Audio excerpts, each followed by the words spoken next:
¿Qué tal? Les habla Tania González Covarrubias en una nueva cápsula de TJ Abogados. Y bueno, el día de hoy pues ya estamos muy próximos al cierre del ejercicio y a que entren en vigor las reformas aprobadas por el Congreso de la Unión en materia fiscal.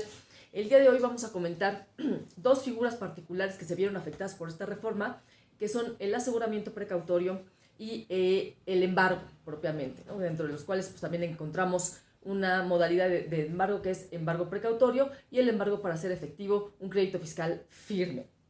¿Qué modificaciones relevantes tenemos en estas dos figuras? Pues número uno, en cuanto a aseguramiento precautorio, recordemos que el aseguramiento precautorio es una medida de apremio. Es un medio de presión que tiene la autoridad fiscal para hacer cumplir sus determinaciones. Entonces, ¿cuál es la finalidad de esta medida? Es justamente eso, que la autoridad tenga los medios para presionar al contribuyente y pueda hacer efectivos por ejemplo, la instrumentación de medios de fiscalización si se encuentra con algún obstáculo que está iniciando el contribuyente, por ejemplo. Vamos a comentar las modificaciones importantes. ¿Qué modificaciones tuvieron en materia de aseguramiento precautorio? Se incluyen a los terceros relacionados como el contribuyente como sujetos de esta medida de apremio, lo cual obviamente no había tenido lugar con anterioridad. Esto es una novedad de la reforma. ¿Y cuál es el efecto? ¿A qué terceros relacionados se refieren? Los terceros relacionados con el contribuyente son clientes y proveedores. ¿Esto qué quiere decir? Que nosotros somos terceros respecto de otros clientes y proveedores. Esto significa que todos los terceros relacionados con el contribuyente pueden ser sujetos de este aseguramiento precautorio. No obstante, que la propuesta de reforma tenía pues una dedicatoria muy particular para las EFOs, las empresas que facturan operaciones simuladas, y que al final pues la realidad es que pues ya no se hizo ninguna distinción y por lo tanto todos los contribuyentes en su carácter de terceros relacionados pueden llegar a ser sujetos de este aseguramiento precautorio. ¿Cuál es el efecto? Pues que se les pueden tener en número uno, que se les embarguen las cuentas hasta por un tercio del valor de las operaciones celebradas con el contribuyente. ¿Dónde encontró motivo esta reforma? Pues en el hecho de que la autoridad iniciando facultades de comprobación de algún contribuyente quisiera corroborar o desmentir la manifestación que hubiera hecho ese contribuyente durante el procedimiento de fiscalización y entonces formulaba una compulsa al tercero con el que hubiera celebrado esa operación que estuviera en duda. Y cuando buscaba al tercero para requerirle, para notificarle la solicitud, el requerimiento de esta confirmación de la información, pues se da cuenta que pues no estaba localizado, que ya no le podía notificar y que por lo tanto no tenía elementos la autoridad para poder, en su caso, desconocer los efectos que había o que el contribuyente estaba dando a determinados comprobantes o alguna otra situación o hecho que tuviera lugar durante el procedimiento de fiscalización. Entonces, esto motivó a la autoridad fiscal a formular esta pues propuesta de reforma que finalmente es una realidad. Entonces, algo importante en esta situación es que debemos tener claros que los terceros relacionados con el contribuyente, que podemos ser todos y que no necesitamos ser EFOS para poder ser sujetos de esta medida de apremio. Otra reforma importante en esta figura de aseguramiento precautorio es que el orden en que se puede llevar a cabo el aseguramiento precautorio. Recordemos que en el número 6 de este orden estaban las cuentas bancarias. Ese número 6 pasa a ser el número 1, es decir, que la autoridad como primer recurso o medio de apremio para el contribuyente pues podrá irse directamente sobre las cuentas bancarias justamente del contribuyente. Entonces, realmente lo que está ocurriendo aquí es que la autoridad solamente está legalizando la conducta que ha venido llevando a cabo. La autoridad se iba directamente sobre las cuentas desde prácticamente siempre. Entonces, lo que está haciendo pues, no es propiamente una modificación. Sí es una modificación a lo que establecen los términos de ley, por supuesto, pero que honestamente no debía de alarmarnos demasiado porque no es una conducta, no va a llevar a cabo una conducta que no haya llevado al día de hoy. La autoridad se iba directamente sobre las cuentas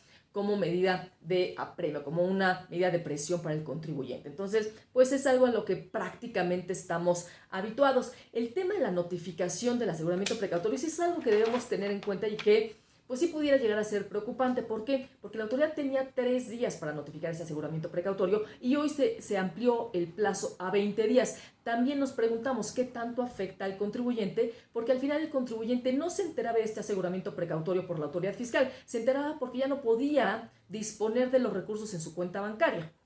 Entonces eso sigue siendo y va a seguir siendo un motivo de inconformidad por parte del contribuyente, porque creo que todos podemos entender que no es razonable que el contribuyente deba enterarse de este aseguramiento cuando quiera hacer algún movimiento bancario, cuando consideramos que lo correcto era que la autoridad le notificara con anterioridad, lo cual pues obviamente no ha tenido lugar, no va a tener lugar gracias a que se confirma con esta reforma.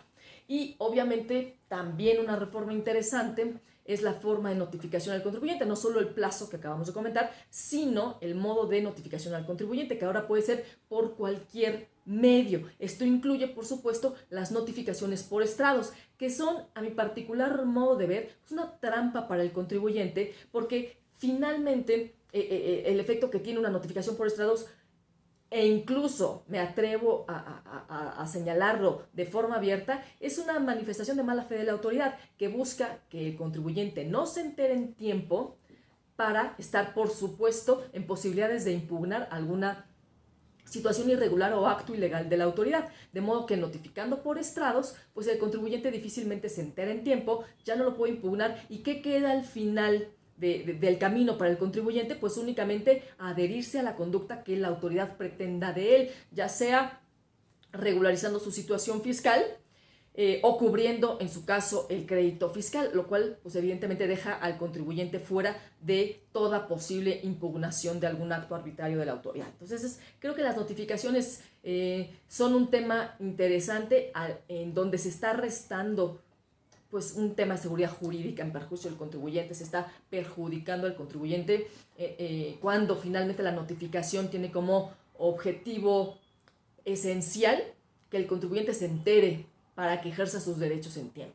Y pues está menoscabando de forma grave cada vez que las reformas traen como consecuencia que se lo notifique al contribuyente por un medio distinto a la notificación personal, que sabemos que finalmente ya de forma excepcional se le notifica personalmente, ya prácticamente todas las notificaciones son por buzón, y si a esto se le agrega no solo que se podrán además notificar al contribuyente por estrados, pues evidentemente que el contribuyente queda pues en una situación de incertidumbre jurídica y eventualmente de indefensión. ¿Qué pasa en materia de embargos? En materia de embargos sabemos que tenemos 2 tipos de embargos: el embargo precautorio, que son pues, los embargos que tienen lugar para que el contribuyente garantice el interés fiscal mientras se substancia el procedimiento jurisdiccional en donde se defiende contra algún acto de autoridad, o bien el embargo para hacer efectivo un crédito fiscal que ya es firme. En materia de embargos hay algunas modificaciones interesantes. Ya el contribuyente no puede garantizar créditos fiscales con bienes intangibles, con inmuebles rústicos, porque pues entiende que no pueden ser grabados, no pueden ser enajenados, aunque pues considerando que solo es una garantía del interés fiscal, yo creo que pues no es tan apropiada la reforma. Y tampoco podrá garantizar con las negociaciones, lo cual también me parece un poco contradictorio, porque al final el contribuyente no puede garantizar créditos fiscales con negociaciones, pero en el embargo, para hacer efectivo un crédito fiscal, sí la autoridad está en posibilidades de enajenar la negociación del contribuyente. Entonces, me parece ahí que puede ser un tanto contradictorio el que se le impida garantizar, pero que la autoridad sí pueda cobrarse a través de la negociación del contribuyente. Entonces, esa es una modificación interesante de la reforma. Y otros aspectos para efectos de embargo, el tema de las cuentas por cobrar, en donde, ¿qué dice la autoridad? Pues hay recursos que tiene el contribuyente en su cuenta contable de cuentas por cobrar, cuenta fiscal de cuentas por cobrar, y para la autoridad pues esos son recursos materia de embargo. Ya estaba previsto en Código Fiscal de la Federación. Lo que está haciendo la autoridad es únicamente prever que esos embargos o esas cuentas por cobrar, cuando existan títulos de crédito que en su caso los respalden, pues también son materia de embargo, pero además no nada más es que la autoridad pueda embargar un título de crédito y eventualmente cobrarlo, sino que además se instrumenta las previsiones respectivas para que sea el contribuyente el que esté obligado a instaurar las acciones legales para cobrar ese título de crédito y pues únicamente entregar a la autoridad pues, los recursos cobrados. Entonces, la autoridad no va a incurrir en ninguna acción legal, no va a incurrir en gastos para hacer efectivos esos títulos de crédito. Ese trabajo se lo endosa al contribuyente para que al final la autoridad únicamente llegue a cobrar los recursos que se hayan obtenido con la ejecución de las acciones legales respectivas. Entonces, ¿qué tenemos? Pues el mensaje de la autoridad es muy claro y la forma en la que están estructuradas las reformas, no solo esta, no solo la relativa a embargos y aseguramiento precautorio, sino en general la reforma al Código Fiscal de la Federación, pues nos da una clave o una expectativa, una perspectiva muy clara de cuál es la agenda de la autoridad fiscal, no solo para 2021, sino para los subsecuentes ejercicios. Recordemos que el Código Fiscal siempre nos da una pista entre comillas, más que pista, a mí me parece que nos da un panorama muy claro respecto a cuál es el plan de las autoridades fiscales en los siguientes ejercicios posteriores a la reforma. Entonces aquí la clave es que la autoridad pretende sí o sí realizar el cobro de créditos fiscales, sí o sí allanarse el camino para poder realizar el cobro de forma más sencilla y por supuesto implica también un fortalecimiento claro de las facultades de gestión de las autoridades. Al día de hoy las facultades de comprobación se van a volver facultades excepcionales. Tiene hoy la autoridad todas las herramientas, todas las facultades necesarias para poder realizar no solo medios de presión al contribuyente para que regularice su situación fiscal, sino también está buscando tener un camino mucho más allanado para poder realizar un cobro más sencillo de los créditos fiscales. ¿Cuál es el mensaje entonces? Que la autoridad viene con todo para hacerse del patrimonio del contribuyente a través de los medios que le está otorgando la ley, a través de esta reforma y de reformas anteriores que finalmente no son nuevas, pero nos está dando un claro mensaje y es: debemos regularizar nuestra situación fiscal porque la autoridad viene muy en serio para hacer el cobro coactivo por los medios que dispone, cobrar o embargar cuentas por cobrar, irse directo sobre las cuentas del contribuyente para eventualmente presionarlo a que regularice su situación fiscal, buscando en el ínter que el contribuyente no se entere de sus actos arbitrarios, que quede fuera de la defensa y que eventualmente se corrija sí o sí. En ese sentido, pues sabemos y podemos ver que la invasión de la autoridad en el ámbito del contribuyente pues cada vez es más agresiva, más directa y sobre todo encuentra respaldo en la ley. Hemos visto también que los criterios no son del todo favorables al contribuyente y por supuesto algunos pensarán que la salida o que el medio para combatir estas arbitrariedades o estos excesos que propicia la propia ley pues va a ser el amparo. Mi recomendación es: tengamos mucho cuidado. Llevamos muchos años en los que el contribuyente a través de amparo indirecto pretende combatir las inconstitucionalidades que existen en las leyes fiscales y no se han obtenido los resultados esperados.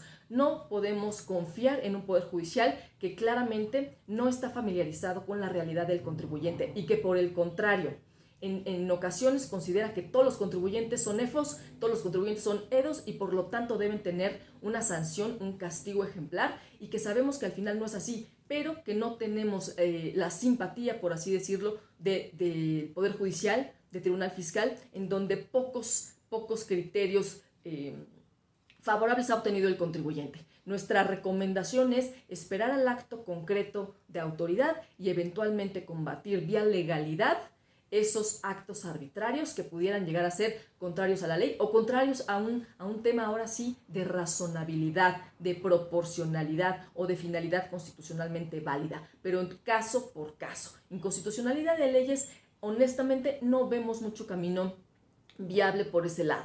Sin embargo, siempre estamos dispuestos a escuchar la problemática de nuestros clientes, de los contribuyentes en general, de los asesores del contribuyente, así que quedamos a sus órdenes. Denle like al video, compártanlo, que otras personas estén enteradas de una perspectiva de abogados en materia fiscal, de cuál va a ser el camino que va a seguir la autoridad, que nos permita prepararnos y, en su caso, regularizarnos si es el supuesto. Entonces, Por supuesto, también esperamos sus opiniones, sus comentarios respecto a la información que estamos compartiendo con ustedes. Se pueden suscribir también al canal para avisarles de las nuevas cápsulas que tenemos para ustedes. Y nos pueden contactar también en redes sociales. Estamos en Facebook como TJ Abogados. O bien directamente a un correo electrónico que es contacto@tjabogados.com.mx. Muchas gracias y hasta la próxima.